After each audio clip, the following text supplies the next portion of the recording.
Olá, a gente está começando hoje uma série de estudos no livro de Hebreus. Eu convido você a acompanhar a gente ao longo das próximas semanas nesse estudo sobre um livro tão importante, tão bonito da Bíblia quanto é a Epístola aos Hebreus. Então eu quero começar pelo começo. Então a gente vai ler Hebreus capítulo 1 a partir do versículo 1. Há muito tempo, Deus falou muitas vezes e de várias maneiras aos nossos antepassados por meio dos profetas. Mas nesses últimos dias falou-nos por meio do Filho, a quem constituiu o herdeiro de todas as coisas e por meio de quem fez o universo.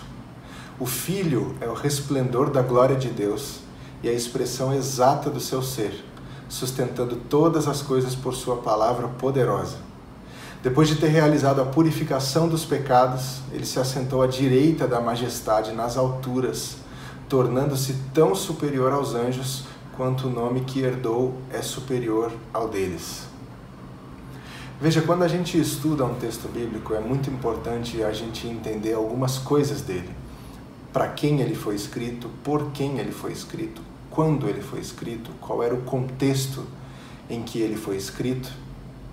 Isso é importante para a gente não tirar a Bíblia da sua história original, para a gente não fazer recortes demais no texto bíblico e imprimir o que a gente quer ler no texto, entende? E a Epístola aos Hebreus, nesse sentido, é meio um mistério, porque não se sabe quem escreveu. Alguns estudiosos da Bíblia afirmam ter sido o apóstolo Paulo, o autor da Epístola aos Hebreus. Outros afirmam que foi Apolo, e apesar de haver boas dicas, boas possibilidades de terem sido um dos dois, a verdade é que não se sabe, não se tem confirmação disso. Logo, esse texto não tem um autor definido. A gente está lendo um texto que a gente não sabe quem escreveu. Tipo aquelas coisas de internet anônimas que a gente acaba compartilhando com os outros, sabe? Ah, eu vi essa frase bonita aqui, mas não sei de quem é. Hebreus é mais ou menos assim. No fim das contas, é claro que a gente sabe que a autoria última do texto é de Deus, do Espírito Santo, que inspirou alguém para escrever. Mas nesse sentido a gente não sabe quem foi a pessoa ou as pessoas que de fato pegaram a pena e colocaram no papel para colocar essas palavras para a gente. A gente também não sabe para quem esse texto foi escrito, quem era o público-alvo desse texto. Esse nome, a Epístola aos Hebreus, só foi dado muito tempo depois que esse texto foi descoberto. Estima-se que a Epístola aos Hebreus foi escrita aproximadamente no ano 90 depois de Cristo, ou naquele período de tempo ali ao redor de 90 depois de Cristo. Então a gente não sabe quem escreveu, não sabe para quem foi escrito, mal e mal a gente sabe quando foi escrito. Porque o que interessa mesmo em Hebreus é a mensagem. E a mensagem central do livro de Hebreus é a pessoa de Jesus. Quem Jesus é, o que Jesus simboliza na história do mundo e da humanidade e o que Deus fez ao mundo através de Jesus ou em Jesus. Esse texto que nós lemos agora há pouco começa dizendo que há muito tempo Deus falou muitas vezes e de várias maneiras. Então o povo não ficava sem ouvir a voz de Deus. O povo ouvia a voz de Deus. Deus falava com o seu povo através dos seus servos profetas. Os profetas foram pessoas levantadas por Deus ao longo de um grande período de tempo para que eles realmente fossem a voz de Deus para o povo. E uma parte importante do ministério dos profetas era que os profetas denunciavam o pecado do povo, os profetas denunciavam as injustiças que o povo cometia, e os profetas também traziam para o povo uma mensagem de juízo de Deus, traziam para o povo uma mensagem de conforto de Deus. Resumindo, os profetas eram a voz de Deus no tempo em que eles viveram. E o texto aos Hebreus afirma isso, garante isso e reconhece isso. Deus falou com o seu povo. O povo nunca ficou sem ouvir a voz de Deus, exceto talvez por aquele período entre o Antigo e o Novo Testamento que a teologia convencionou de chamar de 400 anos de silêncio. Fato é, Deus falou com o seu povo. E o texto segue dizendo: antes, há muito tempo, Deus falou com o seu povo através dos seus servos, os profetas, de várias maneiras. Mas, nestes últimos tempos, nestes últimos dias, tem falado através do Filho. De novo, o texto bíblico afirma que Deus fala. Deus não fica sem falar com o seu povo. Só que agora Deus fala de uma maneira diferente. Em vez de levantar pessoas específicas e em períodos de tempo muito pouco influentes na linha da história, influentes no seguinte sentido, na duração do tempo, né? Os profetas tinham um tempo de ministério relativamente curto. O máximo que um profeta tinha de tempo de ministério eram alguns anos. Então, Deus falou com o seu povo através deles. Mas depois, o texto diz, Deus arrumou uma nova maneira de falar com o seu povo. Qual é essa maneira? Através do Filho. Existe uma espécie de figura literária nesse texto. O jeito que esse texto foi escrito, ele coloca essas duas maneiras da fala de Deus numa perspectiva quase como se fosse uma balança. Imagina aquelas balanças que são tipo o símbolo da justiça, sabe? Aquelas balanças que tem os pratos assim. Agora imagine que de um lado da balança se colocaram os profetas e as maneiras que Deus falou com o povo através deles. Então a gente tem aqui uma balança e Deus falou, e a palavra de Deus foi ganhando peso na história através dos seus servos, os profetas. E a balança começou então a desequilibrar para um lado. Mas aí Deus passou a falar através do Filho e a balança ficou totalmente desequilibrada e pesada para o lado de cá, querendo dizer que a palavra do Filho é que realmente tem o peso, é realmente a palavra definitiva. A estrutura literária do texto leva a gente a entender dessa forma, dizendo que se acontecia alguma coisa daquela maneira, muito mais passou a acontecer depois através da pessoa e do jeito de viver do Filho, ou como Deus falou com a humanidade, falou comigo e com você através do Filho. O título dessa reflexão de hoje é Deus fala, porque eu acredito que Deus fala. A Bíblia está dizendo que Deus fala. Ela diz que Deus falou antes através dos seus servos, os profetas, a ponto de inclusive o profeta Amós dizer que Deus não faz nada no meio do seu povo sem antes comunicar pelos profetas. Deus falava através dos profetas, mas depois Deus passou a falar de uma nova maneira, passou a falar através da vida e da pessoa de Jesus. E essa é uma mensagem central, importantíssima da Epístola aos Hebreus.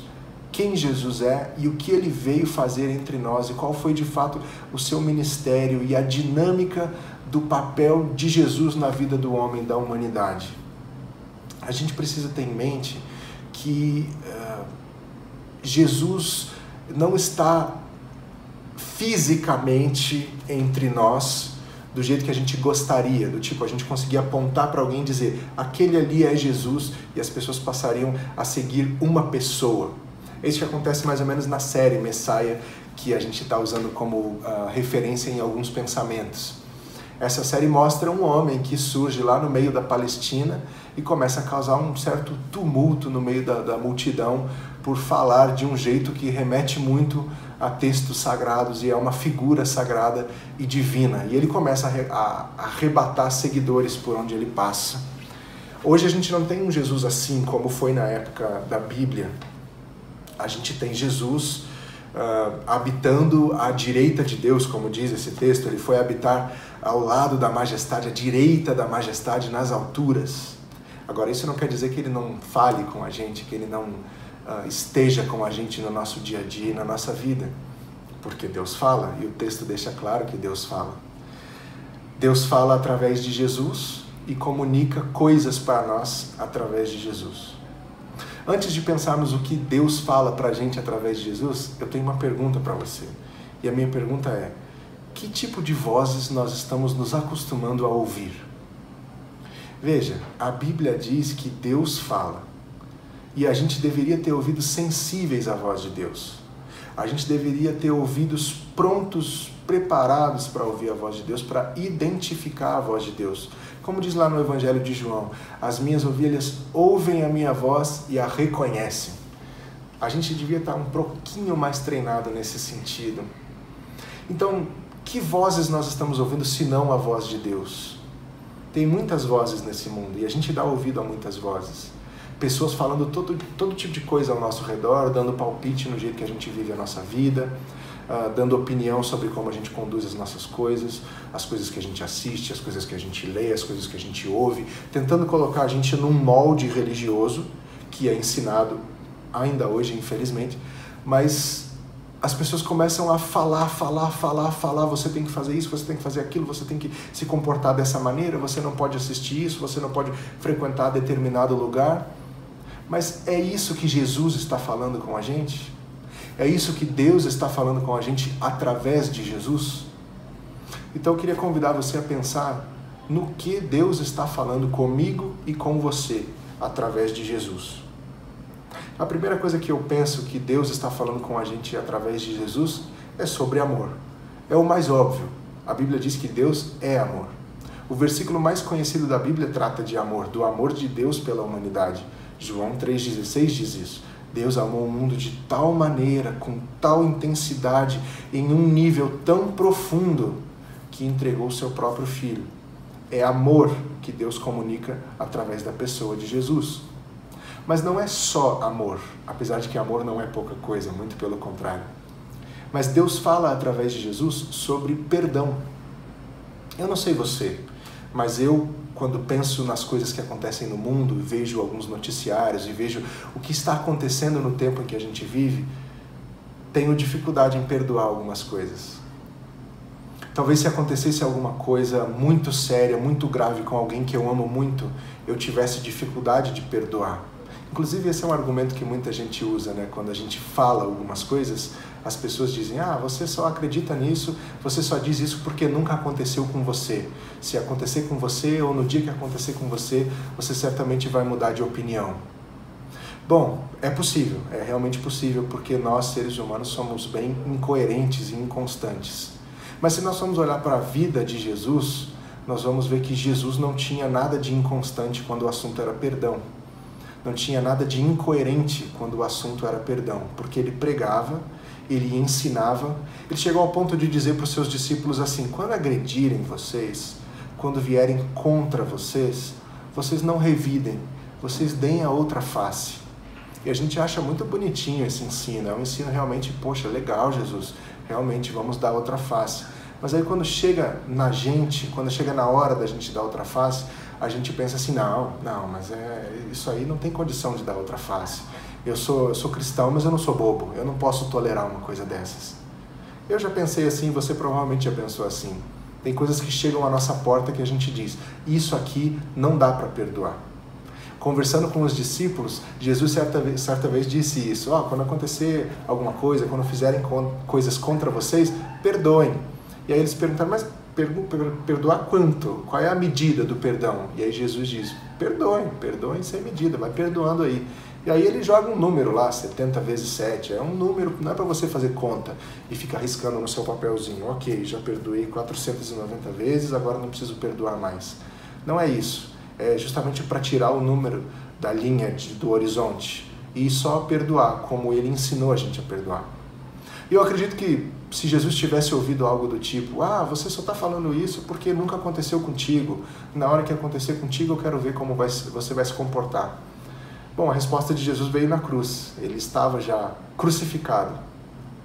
E enquanto as pessoas cuspiam nele e o ofendiam, ele ergue os seus olhos para os céus e diz, Pai, perdoa-os, eles não sabem o que fazem. O que Deus fala com a gente através de Jesus? Ele fala de amor. Deus fala de perdão, Deus fala de misericórdia. O Sermão do Monte, talvez o mais famoso de Jesus, diz que os misericordiosos herdarão o reino dos céus, serão chamados filhos de Deus. Os misericordiosos têm parte com Deus, eles são parte da família de Deus. E é difícil ser misericordioso no mundo de hoje. No mundo de hoje é difícil a gente exercer misericórdia, demonstrar misericórdia.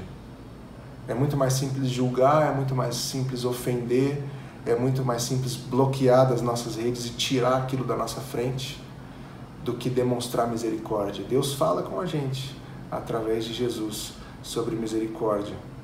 Ele fala sobre esperança. Aliás, o livro de Hebreus tem uma frase muito bonita, um versículo muito bonito falando sobre esperança, dizendo que a esperança é a âncora da nossa alma. Isso é muito bonito. Deus fala com a gente através de Jesus sobre juízo. Sobre juízo. De fato, no capítulo 25 de Mateus, por exemplo, Jesus diz que haverá um dia em que um julgamento acontecerá. E que esse julgamento separará as pessoas em dois grupos. Um grupo de pessoas que fez o que deveria fazer e um grupo de pessoas que não fez o que deveria fazer. Um grupo de pessoas que viveu do jeito certo, que agradava a Deus, e um grupo de pessoas que viveu do jeito que não agradava a Deus. Deus fala também sobre juízo. Então Deus fala com a gente, comigo e com você, através de Jesus. A minha pergunta para você é: o que Deus está falando com você? Aliás, você tem ouvido Deus falar com você? Eu vou confessar uma coisa para você. Algumas vezes, aliás, algumas não, muitas vezes, é difícil a gente ouvir a voz de Deus. Eu tive um professor no seminário que certa vez, no meio de uma aula, meio que do nada assim, ele disse: ontem eu ouvi a voz de Deus. Eu perguntei: mas ouviu mesmo assim a voz, né, audível de Deus? Ele: sim, ouvi. Como era a voz de Deus? Eu fiquei curioso, tenho uma curiosidade para saber como seria a voz de Deus, né? Sempre imaginei a voz de Deus num lance meio Cid Moreira, assim, sabe? Tipo, Edu, alguma coisa assim. Mas eu queria saber como era. A Bíblia usa umas metáforas para falar da voz de Deus, que é o som de muitas águas e tudo mais. E aí eu perguntei para o meu professor: então, como que é a voz de Deus? Aí ele disse: então, não consigo descrever. Eu falei: gente, é simples de escrever. Ela é grave, ela é aguda, ela é rouca, ele fala baixinho, ele fala gritando. Como que é a voz de Deus? E ele disse: não consigo descrever. Eu falei: ok, eu não vou colocar em xeque a experiência que ele afirma ter tido. Acho legal, inclusive gostaria de ter algo do tipo. Mas a verdade é que a maior parte das pessoas não vai conseguir ouvir a voz de Deus. Então, a gente precisa ter sensibilidade ao jeito que Deus fala. Por isso eu pergunto isso a você: você está sensível ao que Deus está falando com você? Você está sensível às circunstâncias ao seu redor, à vida, a tudo que está acontecendo, para ver onde Deus está se comunicando com você? Eu já passei por um momento em que eu precisava muito de uma resposta de Deus. E Deus falou comigo através de uma música. Talvez você pense assim: pô, o pastor dizendo que Deus não falou através da Bíblia, mas falou através de uma música, é um desserviço. Não é um desserviço. Eu não estou dizendo para você que Deus não fala através da Bíblia. A Bíblia é a palavra de Deus. Eu estou falando que naquele momento em que eu precisava desesperadamente de uma resposta de Deus, ela veio para mim através de uma música. Deus já falou comigo através de pessoas, já falou comigo através de circunstâncias, e constantemente fala através da palavra dele. Eu também não vou colocar os jeitos que Deus fala dentro de uma caixa e dizer: se não for desse jeito, Deus não fala, porque Deus não cabe nas nossas caixinhas. Eu volto a fazer a minha pergunta: você está sensível ao que Deus está falando contigo? Eu quero encerrar essa primeira reflexão convidando você a um tempo de introspecção, a um tempo de você olhar para dentro de você mesmo, de você mesma, e tentar entender o que está acontecendo ali e ver onde Deus está falando e como Deus está falando. Mas não tenha dúvidas, Deus fala. A Bíblia garante isso, esse texto que nós lemos garante isso. Deus falou antes de muitas maneiras, mas hoje Ele fala. Fala como? Através do seu Filho. O que o Filho, Jesus, está comunicando a você? Qual é o lugar da sua vida em que Jesus está mexendo? Onde Ele está aparecendo, onde Ele está se mostrando? Você está pronto? Você está preparado para ouvir a voz de Deus? A minha oração por mim e por você é que a gente tenha sensibilidade à voz dEle, que a gente não feche o coração para aquilo que Ele quer falar, nem para o jeito que Ele quer falar, e que a gente tenha um coração aberto para receber a palavra dEle. E o que Ele falar, a gente tenha coragem, fé, ousadia de obedecer e praticar. Que Deus abençoe a sua vida. Até a próxima.